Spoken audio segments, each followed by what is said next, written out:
How does it feel to have been vulnerable like that in a room of 24,000 people and I don't know how many millions of people watching at home? It feels human, I think. I think being an athlete, people kind of disregard that side of us, the human side of things. And, people say so many things like, number 3 in the world and you're doing this or you're playing like this and you should be better and things like that. But like at the end of the day, like I feel like I've already, if I stopped and didn't pick up a racket tomorrow, I have a career that so many people would dream of. But I think I just showed people what it's like to be a human, and I have bad days, but I think it's more about how you get up after those bad moments and how you show up after that. And I think today I showed that I can get up after feeling the worst I've ever felt on the court. A lawsuit for $25 million has been filed against Karoline Leavitt because she made racial slurs about Coco Gauff when she was appearing on live television.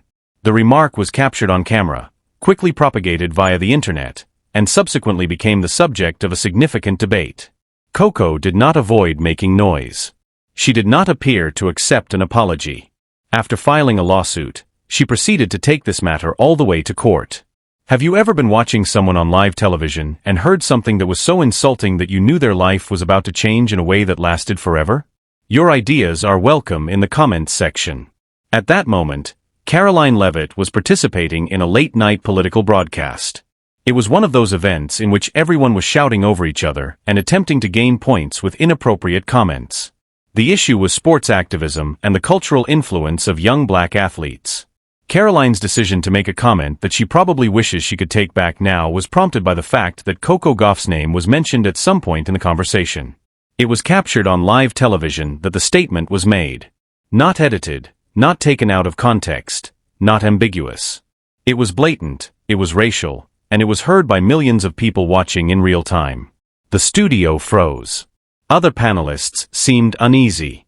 The host's face turned blank like he couldn't believe what he just heard. But the damage was done. Once anything airs live, you can't take it back. Within seconds, social media exploded. Twitter, Instagram, TikTok, every platform was filled with footage of the comment. Hashtags started trending immediately. People were demanding accountability, demanding apologies, demanding that something be done.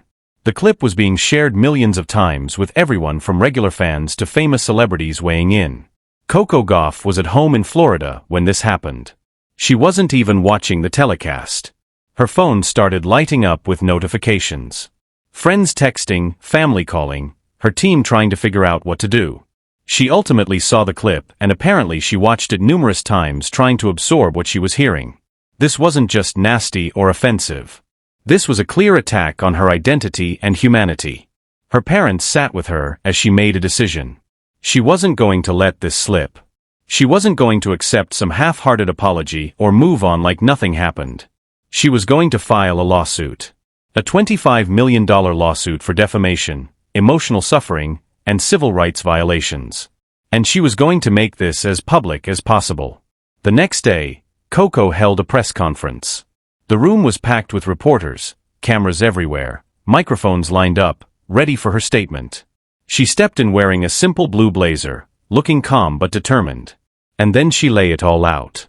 She stated racial statements were made about her on live television. Remarks designed to degrade who she is, and she was suing Karoline Leavitt for $25 million. The reporters gasped. This wasn't merely a statement criticizing the sentiments. This was legal action. Serious, expensive public legal action. Coco made it clear this wasn't just about her.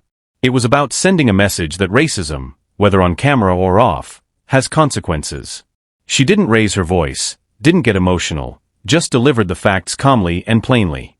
That really made it more powerful because it proved she wasn't acting on emotion. This was a calculated decision. Karoline Leavitt's response was immediate and nasty. She said it was a mistake, that Coco was overreacting, that she was being used politically, which is exactly the wrong thing to say when you're being accused of making racist statements. Doubling down and arguing the victim is overreacting just makes everything worse. It proves you don't comprehend why what you said was wrong. The network that aired the broadcast produced a statement that was clearly drafted by lawyers trying to avoid liability.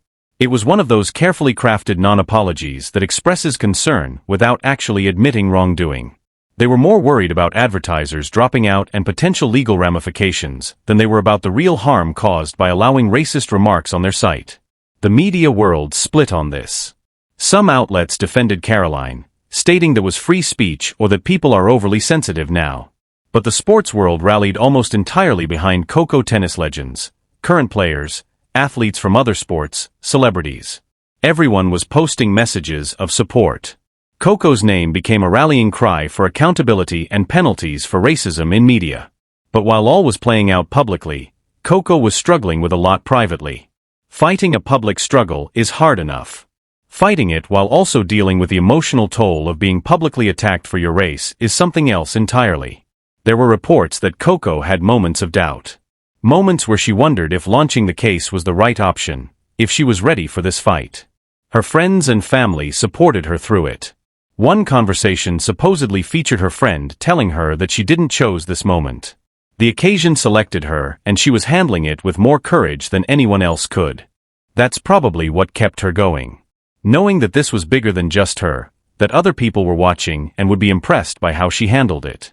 The lawsuit moved forward. Both parties presented their cases. Karoline's defense sought to argue it was a misunderstanding, that she didn't mean it the way it sounded, that Coco was being overly sensitive.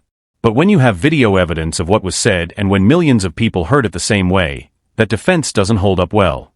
Coco's legal team showed the comment, the circumstances, the immediate public reaction, and the emotional harm it caused. They revealed how the remark was intentionally aimed to diminish Coco based on her race. They demonstrated a pattern of similar comments from Karoline in the past. They built a case that this wasn't a one-time mistake, but part of a bigger pattern of behavior. The courtroom was packed when the verdict came down.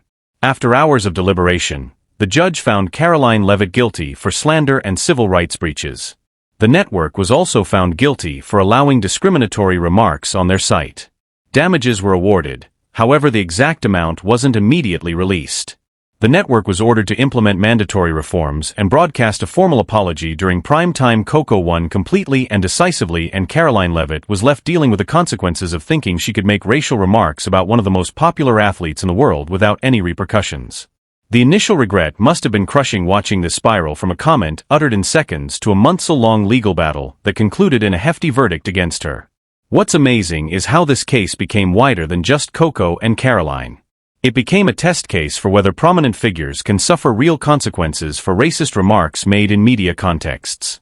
For years, people have gotten away with uttering inappropriate things on broadcast, issuing half-hearted apologies, and going on with their careers. Coco's lawsuit revealed that's not acceptable anymore.